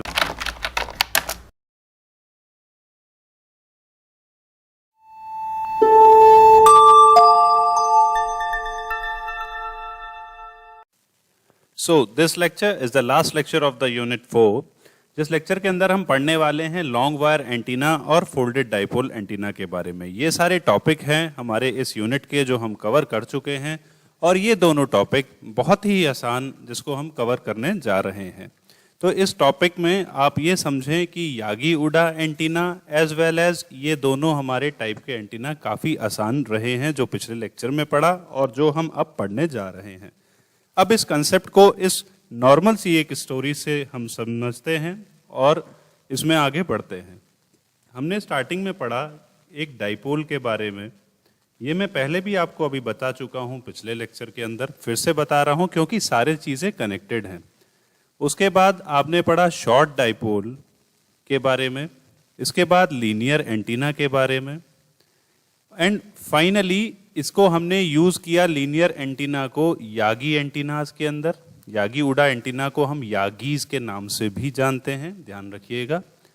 और इसके बाद अब है लॉन्ग वायर एंटीना। एक्चुअली जो हमारा लीनियर एंटीना था उसको हमने लेंथ जो ली थी वो थी λ/2 के करस्पॉन्डिंगली। अब अगर ये ज्यादा हो जाए तब क्या होगा? अब इससे अगर ज्यादा हो जाए, let's say more than λ/2, if we say lambda और 2 लैम्डा और 3 लैम्डा अगर हो जाए तो क्या होगा?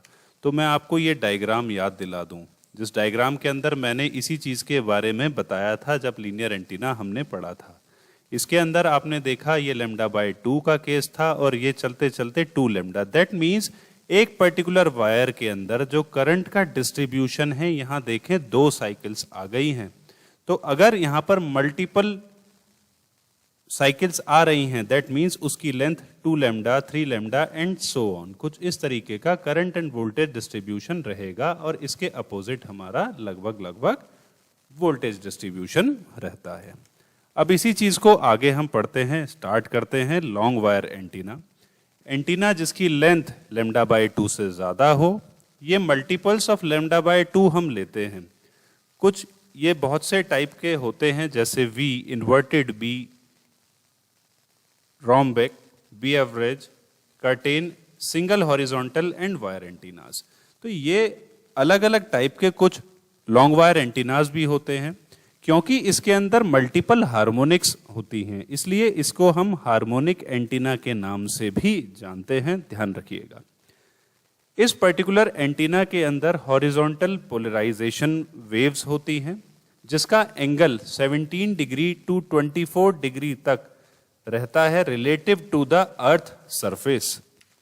एंटीना को प्रॉपरली फंक्शन करने के लिए जो करंट है in adjacent half wave section must be out of phase. Thus the long wire antenna is fed end antenna. Basically हम ऐसा नहीं करते, इस लैंग्वेज से मैं आपको बता दूं कि हम कुछ इस तरह से करते हैं। नॉर्मली हम वायर एंटीना के केस में हम सेंटर फेड करते थे, इसकी वजह से इस तरफ सेम वेव और इस तरफ भी सेम वेव प्रोड्यूस हुई। ये करंट पैटर्न्स हैं बेसिकली। बट नॉर्मली अब हम क्या करते हैं कि ये दोनों पैटर्न में अपोजिट कब होगा? तब होगा जब इस पर्टिकुलर वायर के एक ही एंड पे हम सिग्नल दें, बीच से नहीं एंड से दें। तो उस केस में ये पूरा हमारा एक हार्मोनिक एंटीना बन जाता है। करंट डिस्ट्रीब्यूशन कुछ इस तरीके से आ जाती है। इस वजह से इस एंटीना को हम फेड एंड एंटीना के नाम से भी जानते हैं, क्योंकि इसमें एक एंड से ही इनपुट को दिया जाता है, सेंटर से नहीं दिया जाता है। 2 अलग अलग तरीके के ये एंटीनास होते हैं, रेजोनेंट एंटीना और नॉन रेजोनेंट एंटीना। रेजोनेंट अनटर्मिनेटेड और नॉन रेजोनेंट मतलब टर्मिनेटेड। इस डायग्राम से समझते हैं, ये हमारा पोल है, ये ट्रांसमिशन लाइन एक पर्टिकुलर एंड से हम ये प्रोवाइड कर रहे हैं। ये बीच वाला जो पार्ट यहाँ दिखाई दे रहा है, ये हमारा एंटीना है, यहाँ भी और इस साइड में भी। अब यहाँ पर नॉन रेजोनेंट टाइप में एक लोड रेजिस्टेंस लगा है, जबकि यहाँ पर नहीं है। रेजोनेंट किस तरह से कि यहां पर स्टैंडिंग वेव्स प्रोड्यूस होंगी और वेव्स मेरी कंटिन्यूअस चलती रहेंगी, तो वीआई पैटर्न्स मेरे वहां पर मौजूद होंगे। जबकि दूसरी साइड नॉन रेजोनेंट टाइप के अंदर Z0 लगा हुआ है, तो यहां सारी जो वेव्स हैं, सारे जो V और I हैं, वो Z0 क्या कर लेगा? एब्जॉर्ब कर लेगा। कोई स्टैंडिंग वेव नहीं होगी और V और I के पैटर्न लीनियर होंगे। तो लॉन्ग वायर एंटीना के अंदर स्टैंडिंग वेव्स प्रोड्यूस होती हैं और इस वजह से इसको हम बाई डायरेक्शनल पैटर्न एंटीना या बाई डायरेक्शनल वेव इसके अंदर होती हैं, ये हम कह सकते हैं। नॉन रेजोनेंट एंटीना यूनिडायरेक्शनल हमने कहा, इसके अंदर केवल इंसिडेंट वेव होती हैं, बाकी दूसरी चीजें वहां पर एब्जॉर्ब हो जाती हैं। अब इसी चीज को फिगर के रूप से देख लेते हैं। देखिए कितनी सुंदर सी एक फिगर है, जिसके अंदर यहां दिखाया है कि नॉन रेजोनेंट टाइप n=2 के लिए, तो n=2, यहाँ भी n=2, मतलब 2 यहाँ पर लोब्स होंगे, ठीक है। 2 मेजर लोब्स यहाँ पर है, 2 माइनर लोब्स यहाँ पर हैं साथ ही साथ। तो यहाँ देखें कि बाई डायरेक्शनल दोनों तरफ, क्योंकि यहाँ पर स्टैंडिंग वेव्स भी हैं, तो दोनों तरफ यहाँ पर रिफ्लेक्टेड वेव्स भी आ गई और जो ओरिजिनल वेव्स हैं वो भी रही। जबकि यहाँ पर एक डायरेक्शन में क्या है? एब्जॉर्ब हो गया, रिफ्लेक्टेड वेव्स नहीं है, तो यहाँ यूनिडायरेक्शनल है। अब इसको हायर ऑर्डर्स के लिए भी ले जा सकते हैं। Let's say for n=3 resonant के केस में, n=4 रेजोनेंट के केस में, n=3 नॉन रेजोनेंट के केस में। तो यहाँ पर दूसरी साइड पे लोब्स नहीं है। ये एंगल अल्फा बता रहा है जो यहाँ लिया गया है एक पर्टिकुलर लोब के लिए, ये थीटा जो इस तरफ 0 और घूमते घूमते ये 180 हो गया। ये सारे पैटर्न्स एक फॉर्मूला से निकले हैं, जो फॉर्मूला ही केवल मैंने यहाँ पर लिखा है, इसकी डेरिवेशन भी बुक में नहीं पूरी की गई, बट ये लीनियर एंटीना के करस्पॉन्डिंगली ही कैलकुलेट किया गया। यहाँ पर for n equals to even के लिए E R theta phi E को निकाला, इसी तरह से for n equals to odd these two equation is only for the resonant long wire antennas। इसी तरह से फॉर नॉन रेजोनेंट के लिए 60 IRMS sine theta divided by R 1 minus cos theta sine pi L, L वहाँ पर length की बात है, थीटा लेमडा ये सारी टर्म्स आप अच्छे से जानते हैं। जो चीज़ें याद रखने वाली वो ये हैं, रेडिएशन रेजिस्टेंस जिसकी value 73 + 69 log 10 n, angle between maximum radiation मतलब जहाँ मैक्सिमम रेडिएशन आ रही है और हमारा जो एंटीना है, इन दोनों के बीच में जो एंगल है, यहाँ 90 नहीं, ये कुछ होगा जिस तरह मैंने पहले भी दिखाया, जिसको हम निकाल सकते हैं cos theta max n-1 divided by n। Transmission range दोनों ही केस में, चाहे वो हमारा रेजोनेंट हो या नॉन रेजोनेंट हो, ये आप बहुत इंपॉर्टेंट चीज याद रखिएगा, 50 not 50 it's 500 kilohertz to 30 megahertz. Fine. अब चलते हैं फोल्डेड डाइपोल के बारे में। अब इसकी भी क्लियर कर लेते हैं पिक्चर, सिंपल सी बात है। देखिए ये हमारा सिंगल एक डाइपोल, अब क्या करें, इसी डाइपोल को क्या कर दें, फोल्ड कर दें, सिंपल, ठीक, और दो को एंड टू एंड कनेक्ट कर दें, तो ये हमारा बन गया फोल्डेड डाइपोल एंटीना, जिसके अंदर दो हाफ वेव, मतलब ये λ/2, ये दोनों यहाँ से यहाँ तक λ/2 और ये भी मेरी λ/2। अब देख लेते हैं इसका रेडिएशन पैटर्न। तो ये बन गया हमारा antenna. Radiation pattern normally single dipole के लिए एक लोब, बट दूसरे डाइपोल के लिए यहाँ पर दूसरा लोब। तो पैटर्न लगभग सेम ही है, बट यहाँ पर टू वे कम्युनिकेशन है, बाई डायरेक्शनल है, ये चीजें आप चेक कर सकते हैं। आगे बढ़े, इसके बारे में कुछ इंपॉर्टेंट चीजें जान ले। The split dipole is fed at centre, एक के सेंटर से इसमें फेड करी जाती है वोल्टेज। दोनों डाइपोल सेम वोल्टेज पर रखे जाते हैं at the end. Radiation pattern दोनों के केस में सेम रहता है कन्वेंशनल एंटीना के केस में, बट यहाँ पर क्या है, Z in बढ़ जाता है। डायरेक्टिविटी और बैंडविड्थ भी इस वजह से यहाँ कुछ चेंज होती है। डायरेक्टिविटी अब क्या है, बाई डायरेक्शनल हो जाएगी, और बैंडविड्थ इस वजह से इसकी बढ़ जाती है, जैसा हमने अभी डायग्राम के करस्पॉन्डिंगली देखा। साथ ही साथ इसके अंदर built in impedance transforming properties होती हैं। क्यों होती हैं? क्योंकि इस एंटीना के अंदर दो अलग अलग डाइपोल हैं, तो इन दो डाइपोल के करस्पॉन्डिंगली ये एक दूसरे की फील्ड्स को, जो अनरिक्वायर्ड फील्ड है, उनको भी कैंसिल आउट करते रहते हैं, जिस वजह से उसमें impedance as well as reactance control भी चीजें होती हैं। Z दो वायर के केस में 292 ओम पाई जाती है, λ/2 के केस में यहाँ 657, और Z अगर हमें क्लियरली निकालनी हो for different orders of n, तो n³ × 73 से हम कैलकुलेट कर सकते हैं। बैंडविड्थ कंपनसेशन, जैसे मैंने कहा, रिएक्टेंस को कंट्रोल कर सकते हैं। दो अलग अलग वेव हैं, दो डाइपोल एक साथ है, तो यहाँ पर इंडक्टेंस और रिएक्टेंस दोनों चीजें, कैपेसिटेंस दोनों ही चीजें यहाँ पर मौजूद हो जाएंगी। अब इस वजह से क्या होगा कि यहाँ पर इनबिल्ट रिएक्टेंस को कंपनसेट भी कर सकते हैं हम लोग, क्योंकि यहाँ L और C दोनों के ही कंपोनेंट्स आ गए हैं। अब इसकी कुछ प्रॉपर्टीज फटाफट से याद रख लेते हैं। एंटीना रिएक्टेंस इंडक्टिव होती है, कैपेसिटिव नहीं होती है। It have tendency to compensate for reactance variations. Small frequency band के करस्पॉन्डिंगली हम इसको कंपेंसेट कर सकते हैं रिएक्टेंस को। It is of no use at twice the centre frequency. अगर सेंटर फ्रीक्वेंसी से हम ट्वाइस फ्रीक्वेंसी को इस्तेमाल कर लेते हैं तो इसका कोई इस्तेमाल नहीं रहता है, दोनों वेव्स को हम कैंसिल आउट हो जाएंगी, एंटीना रेडिएट करेगा ही नहीं। साथ ही साथ इसको ब्रॉड बैंड एंटीना के केस में यूज किया जाता है, जिस तरह से यागी को भी हम यूज करते हैं, बट इसको भी हम करते हैं। तो वाइड बैंड एंटीना ऑपरेशन हो गया, क्योंकि बाई डायरेक्शनल दोनों तरफ हम सर्कुलेट कर रहे हैं रेडिएशंस को। हाई इनपुट इंपीडेंस, जो कि एक बहुत अच्छी बात है। Wide band frequency x at built in reactance compensation network.